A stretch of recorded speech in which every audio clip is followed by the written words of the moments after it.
Assalamualaikum warahmatullahi wabarakatuh. Kepada pemirsa channel Hidayah Minang, khususnya para pecinta silat dan para pecinta khususnya cilik Minangkabau, untuk melengkapi informasi dan pengetahuan di mana video-video yang saya upload selama ini di channel Hidayah Minang berbicara lebih banyak tentang silat Minang. Maka untuk melengkapi informasi dan pengetahuan, kali ini saya menulis buku tentang silat Minang itu sendiri. Buku ini bercerita tentang latar belakang atau cikal bakal awal silat Minang itu disusun atau diciptakan. Buku ini membahas berbagai persoalan termasuk gerak langkah maupun teknik-teknik silat Minang. Buku ini bercerita dari awal dasar konsep penyusunan silat Minang itu sendiri, di mana silat Minang itu diciptakan dari berbagai konsep ilmu pengetahuan. Jadi untuk memahami sejatinya silat Minang itu sendiri, banyak hal yang harus dipelajari dan dipahami, terutama tentang kepribadian Minangkabau itu sendiri.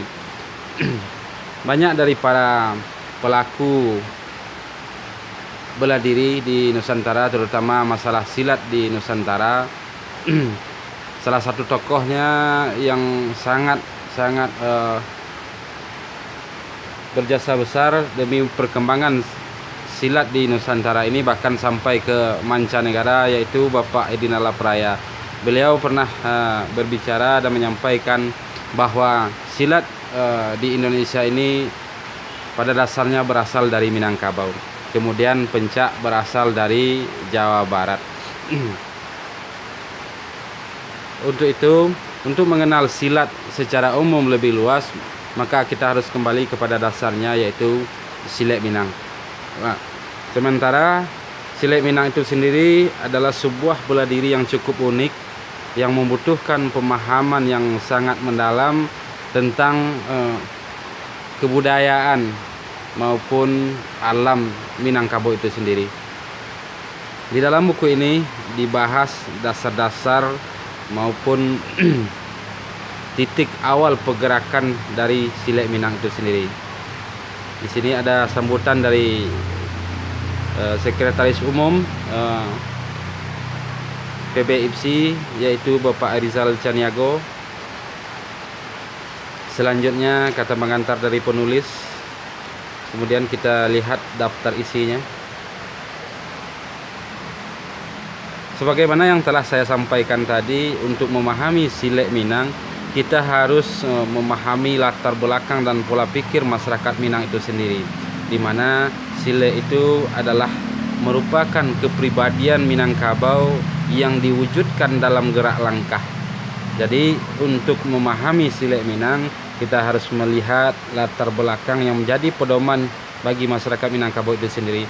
Yang pertama, bab yang pertama berbicara tentang silat Minang dan tambo ala Minangkabau. Selanjutnya landasan silat dari isyarat tambo ala Minangkabau.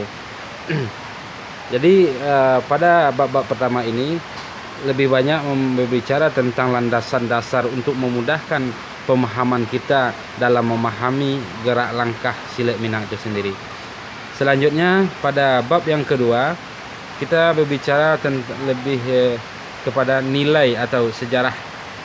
Sejarah dalam tanda kutip, saya di sini lebih membahas tentang nilai-nilai sejarah yang memberikan dan mendatangkan pemahaman terhadap silat Minang itu sendiri.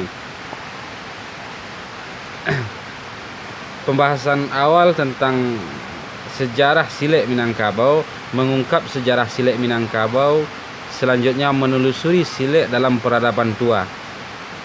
Kemudian di C-nya B, sejarah Minangkabau menurut isyarat tambo, dan lain sebagainya. Masih banyak beberapa hal. Kemudian bab yang ketiga, untuk memahami teknik dan gerak langkah silat Minang, kita harus mengetahui lebih dulu tentang kepribadian Minangkabau itu sendiri. Kemudian di penguraian di bawah, setelah bagian yang ketiga, kita melihat falsafah hidup orang Minangkabau yang semuanya berhubungan dengan Silek Minang itu sendiri. Kemudian dasar-dasar filsafatnya, kandungan isi dan filsafatnya yang semuanya berhubungan dengan teknik gerak langkah dalam Silek Minang, nilai-nilai dasar, hakikat pandangan adat dan lain sebagainya. Kemudian bab yang keempat yaitu dasar-dasar pemahaman Silek Minangkabau. Pada bagian yang pertama kita membahas tentang konsepsi dasar Silek Minang. Silek Minang sebuah perjalanan panjang. Yang B-nya kita membahas tentang arti silek. C. Silek dalam pengertian lain dan lain sebagainya. Dalam buku pertama ini ada beberapa bab yang terdiri dari 4 bab yang membahas dasar-dasar pemahaman dan landasan awal dari pergerakan silek itu sendiri. Dari penguraiannya kita dapat melihat sejarah. Selanjutnya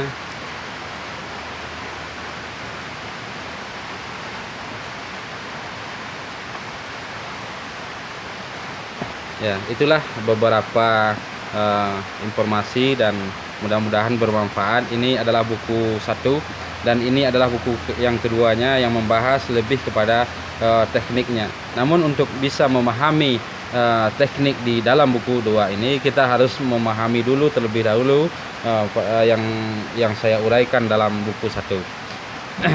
Mudah-mudahan informasi sekilas ini bermanfaat.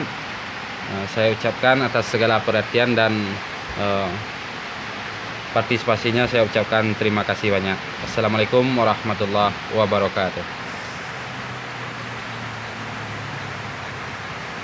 Sebagai informasi tambahan bagi yang berminat untuk mendapatkan buku ini, silahkan hubungi penulis di akun Facebooknya, yaitu Buya Zuhari Abdullah, yang diterbitkan oleh Penerbitan Pena Indonesia.